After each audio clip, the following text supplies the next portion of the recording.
তো নমস্কার বন্ধুরা, তোমাদের সকলকে জানাই আরাধানা ব্লগে স্বাগত।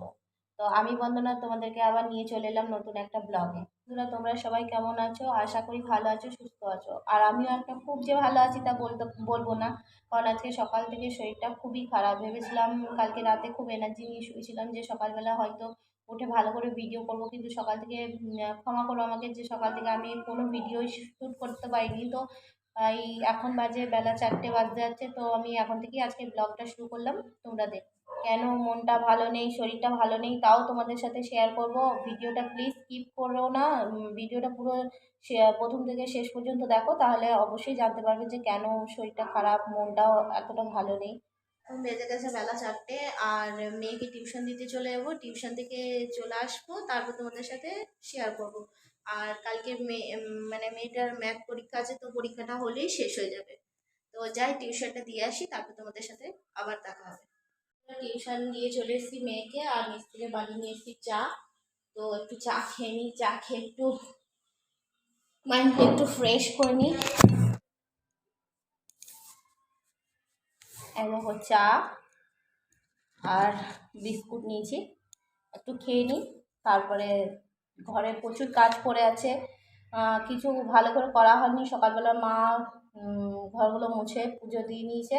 আর রান্না বলতে গেলে রান্না আমি করেছি, শুধু একটা তরকারি ভাত করেছি। আমাদের ঘরে বিশেষ করে একটা তরকারি ভাত খুব কমই হয়, আমাদের শরীর টরীর খারাপ থাকলে তখনই হয়। তো আজকেও আমি করে নিয়েছি, একটা তরকারি ভাত করেছি। আর মা আমি করেছি ইঁচড়ের তরকারি আর ভাত। আর মা ডালের বড়া ভেজেছিল, মসুর ডাল বেটে বড়া বানিয়েছিল। এই মাই খেতে মেতে দিয়েছে, আমি টুকটাক কটা কাপড় ছিল সেগুলো ধুয়েছি, ধুয়ে টান টান করে শুয়ে পড়েছি। ভালো লাগছিল না, বলছি না, মন শরীর কোনোটাই আজকে ভালো নেই। তো ঘরে কাজগুলো তোমাদেরকে অবশ্যই দেখাবো, যেগুলো টুকটাক কাজ রয়েছে এখন বিকেলবেলা প্রতিদিনই থাকে, সেই কাজগুলোই করব। আর তোমাদের সাথে যা যা করবো শেয়ার করব। তো দেখো এদিকে আমি চা খেতে বসেছি, আর ওইদিকে ও ঠাকুমার সাথে বাবিয়া গেছে ছাদে কাপড় আনতে। ও ঠাকুমা কাপড় আনতে গেছে, তো ও গেছে। দেখো ওইদিকে ছাদ থেকে নামছে, আর আমি আওয়াজ পাচ্ছি যে ও নামছে। বাবিয়া চলে আসবে, দেখবে কত পাকা পাকা কথা বলবে। তো এখন কথাগুলো অনেকটাই মানে আদো আদো, কিন্তু তবুও বুঝতে পারি যে কি বলতে, মানে আমি তো মা, আমি বুঝতে পারি যে ও কি বলতে চাইছে, কিন্তু স্পষ্ট, খুব একটা স্পষ্ট বলতে পারে না। চলিস তো বলো, কি দেখাবো? গান শুনবে?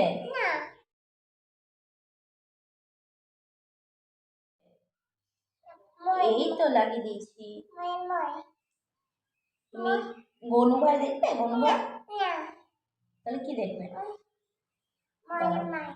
দাঁড়াও, তুমি ভাত খেয়েছো আজকে? কি দিয়ে ভাত খেয়েছো বলে দাও তো। ওখানে ওখানে বলে দাও কি দিয়ে ভাত খেয়েছো। কক কক দিয়ে? আজকে তো কক কক হয়নি, তাহলে তুমি কি দিয়ে ভাত খেয়েছো? কি দিয়ে খেয়েছো বলে দাও ওখানে। আর তোমার দিদি কোথায় গেছে বলে দাও তো, দিদি ভাই কোথায় গেছে? ও যাও খেলা করো।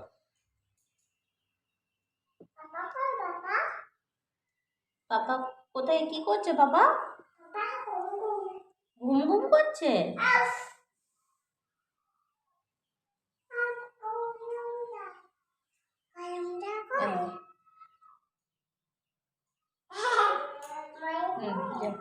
দেখো এখন অনেক কাজই পড়ে আছে, তো ঝটপট কাজগুলো করে নেবো। বিকেলবেলা কাজ, কাজগুলো সব লাগিয়ে দেবো।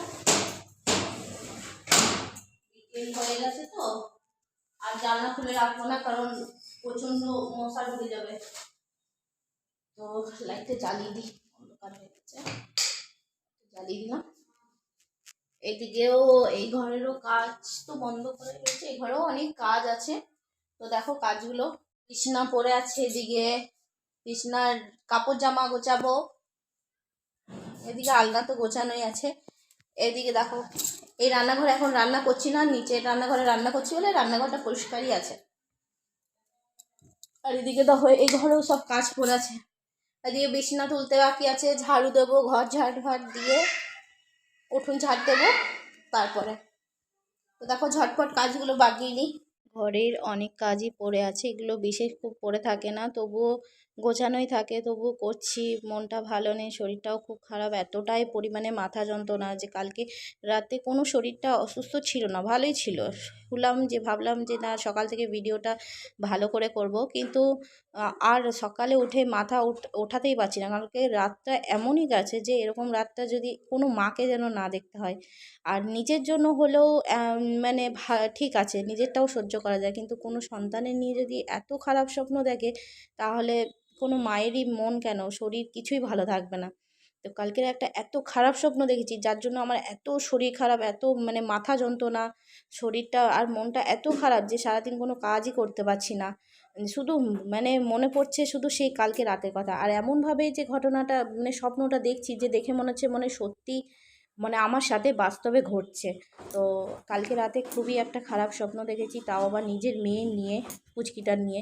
মানে বলে তোমাদেরকে হয়তো খারাপ স্বপ্ন বলে দিতে হয়, মা বলে যে খারাপ স্বপ্ন বলে দিলে সেটা ভালো হয়। তো খারাপ স্বপ্ন মানে এতটাই খারাপ যে আমি বলতেই পারবো না যে কি কি ঘটেছিল।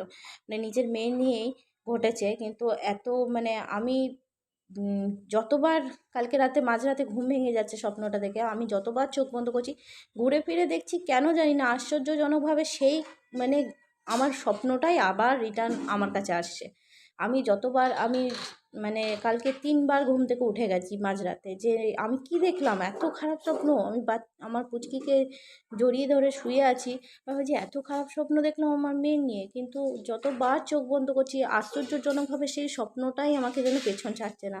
সকালবেলা করে উঠলাম তাও একবার চোখ বন্ধ করে ঘুমিয়ে গেলাম। সারা রাত মানে কীরকম ঘুম হয়েছে আমি বলতে পারবো না, যার জন্য সকালবেলা আমার উঠে মাথাটা এত যন্ত্রণা, মানে নিজেই পারছি না নিজের মানে মাথাটা তুলতে। আর মনটার ভেতর জানি না কেন এত ছটফট ছটফট করছে।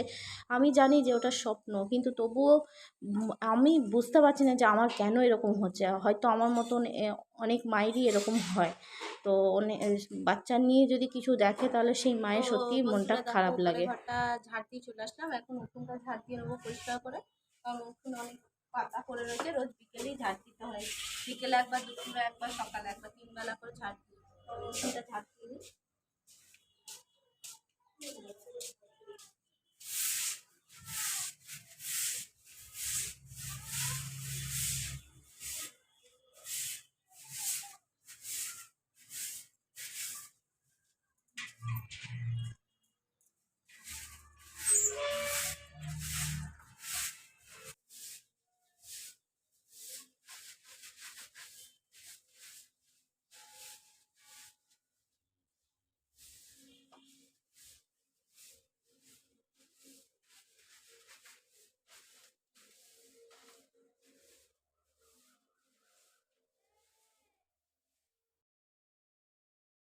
তো বন্ধুরা, উঠোন তো একটা খুব একটা বড় আমার উঠোন নয়, মানে একটা সরু রাস্তার মতন করেই রাখা রয়েছে। এই দিকটা একটু জায়গা আছে, এই সাইডের দিকটা তো এই দিকটায় বাচ্চারা খেলা টেলা করে। তো তবুও দেখো সজনে গাছ আছে, সজনে গাছের পাতা পড়ে গোটাই উঠোনটা নোংরা হয়ে যায়। আর এখন এত পাতা ঝরছে যে উঠোনটা দেখে কিছুক্ষণ পর পরই দেখে মনে হচ্ছে হয়তো উঠোনটা খুব নোংরা, ঝাড় দেওয়া হয় না তাই জন্য। তো ঝাড় দিয়ে নিচ্ছি, ভালো করে পরিষ্কার করে ঝাড় দিয়ে নিয়ে নেবো, কারণ মা একবার সকালে দেয় একবার দুপুরে দেয়, আমি বিকেল দিকটায় ঝাড় দিয়ে দিই, কারণ এতটাই নোংরা যে দেখতে পাওয়া যায় না।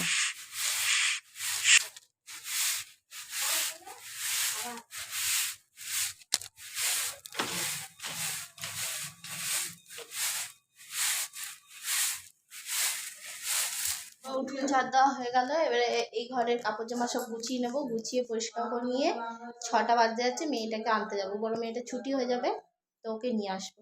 আগে কাপড়গুলো গুছিয়ে নিই তারপরে। দেখো এই ঘরটা বিশেষ একটা নোংরা হয় না, কারণ এই ঘরটা অতটা ব্যবহার হয় না। তো মেয়েটা কালকে নাচের প্রোগ্রাম করেছে, তো নাচের প্রোগ্রামে গেছিলো, তাই এই দেখো শাড়ি টাড়ি পরেছিল তাই ছিটিয়ে রেখে দিয়েছে। তো শরীরটা ভালো ছিল না বলেই আজকে করতে পারিনি, নইলে প্রতিদিনই এই ঘরটা পুরো পরিষ্কারই থাকে, কারণ এই ঘরটায় কেউ আসে যায় না অত। তো ওই জন্য এগুলো গুছিয়ে রেখে দিচ্ছি, সুন্দর করে গুছিয়ে রেখে দেবো। এগুলো তো আর বেশি নোংরা থাকে না, এগুলো পরিষ্কারই হয়ে থাকে, কিন্তু কি করব বলো, শরীর না ভালো লাগলে কি করে গোছাবো। তো এখন ঝটপট আমি গুছিয়ে নিই তাড়াতাড়ি করে, ওইদিকে মেয়েকে আনতে যেতে হবে, সন্ধ্যা হয়ে এসছে পুরো।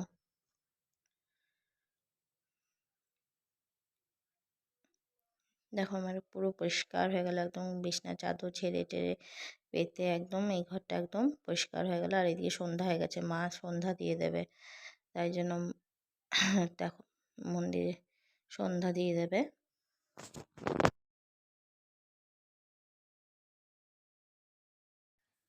তো এদিকে আমার কাজ করতে করতে দেখো বাইরেও সন্ধ্যা হয়ে গেছে, আর মেয়েকেও নিয়ে চলে আসবো, ছুটি হয়ে গেছে। গেল ঘড়িতে 6টা 5, এখন মেয়েকে টিউশন আনতে যাবো আর কেবলের টাকা দেবো, দিয়ে কেবলের টাকা দেবো, মেয়েকে টিউশন নিয়ে চলে আসবো, ছুটি হয়ে গেছে ওর। তো মনটা ভালো নেই বলে দেখো সন্ধ্যাবেলাতে দুই ননদ জামাইবু ননদের মেয়ে চলে এসছে আমার সাথে দেখা করতে। তো সিঙ্গারা জিলাপি নিয়ে চলে এসছে, আর পাশের বাড়ি বৌদিও আছে বসে। তো দেখো সন্ধ্যাবেলা একদম দেখে মনটা খুব ভালো হয়ে গেল, মনটা একটু অনেকটাই ভালো হলো, একটু নয়। তো দেখো জামাইবু নিয়ে এসে সিঙ্গারা জিলাপি, তো ওদেরকে দিয়ে দেবে সিঙ্গারা জিলাপি।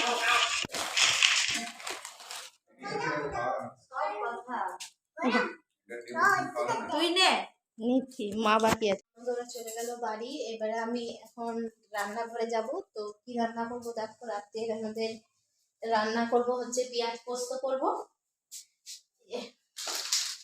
পোস্ত আছে প্যাকেট, তো পেঁয়াজ পোস্ত আর রুটি করে দেবো। আর ভাত তো আছেই, ভাত করতে হবে না, আর পেঁয়াজ পোস্ত রুটি করবো, আর দুপুরের এঁচড়ের তরকারি আছে, ওই দিয়ে খেয়ে নেবে সবাই। তো ঝটপট রান্নাটা করে নেবো, করে নিয়ে মেয়েগুলোকে খেতে দেবো, আর তোমরা দেখতে থাকো। আর ভিডিও কেমন লাগছে তোমরা বলবে, আর আমার ভিডিও ভালো লাগলে অবশ্যই তোমরা লাইক কমেন্ট শেয়ার আর সাবস্ক্রাইব প্লিজ করে দিও। তো দেখো এখন পেঁয়াজ কেটে নেবো পেঁয়াজ পোস্তর জন্য। তো পেঁয়াজ কেটে নিয়ে পোস্ত চাপিয়ে দিয়ে তারপরে ইয়ে করবো, তোমার ওই রুটি করব, বেশি রুটি করব না, শুধু বাবুর মতন রুটি করব, তাহলেই হয়ে যাবে। আর আমরা সবাই ভাত খাবো, রাতে আমরা সবাই ভাতই খাই।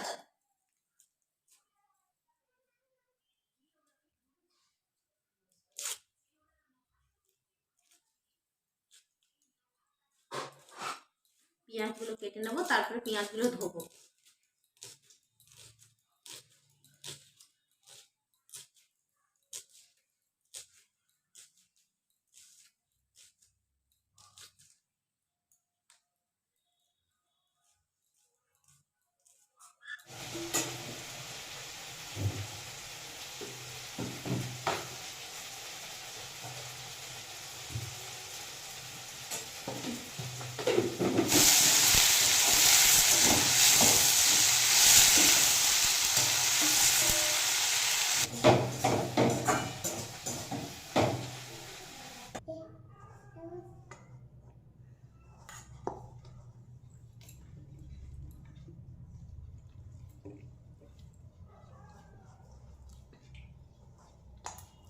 ঠিক আছে, তুমি কি করছো? হ্যাঁ, কি বানাচ্ছো বলে দাও, কি বানাচ্ছো বলো? রান্না বানাচ্ছো? কি রান্না? আলু রান্না। তো তুমি আটা নিয়ে কি করছো? আলু রান্না করছো তো বলছো আটা রয়েছে তো তোমার। তো বন্ধুরা রুটি হয়ে গেল, তো রুটি করে মা বাবুকে খেতে দিয়ে দিয়েছি, ওদিকে মেয়েগুলোকেও খাওয়া দিয়ে দিয়েছি, ওরা ঘুমিয়ে গেছে। আজকেও আমি ভাত নিয়ে নিলাম, তো খেয়ে নেবো। দিয়ে আজকের মতন ব্লগটা আর বেশি বড় করছি না। তো তোমাদের যদি ভালো লাগে please like comment and share করো, আর সাবস্ক্রাইব করে দিও প্লিজ চ্যানেলটাকে। আর সকলকে জানাই গুড নাইট।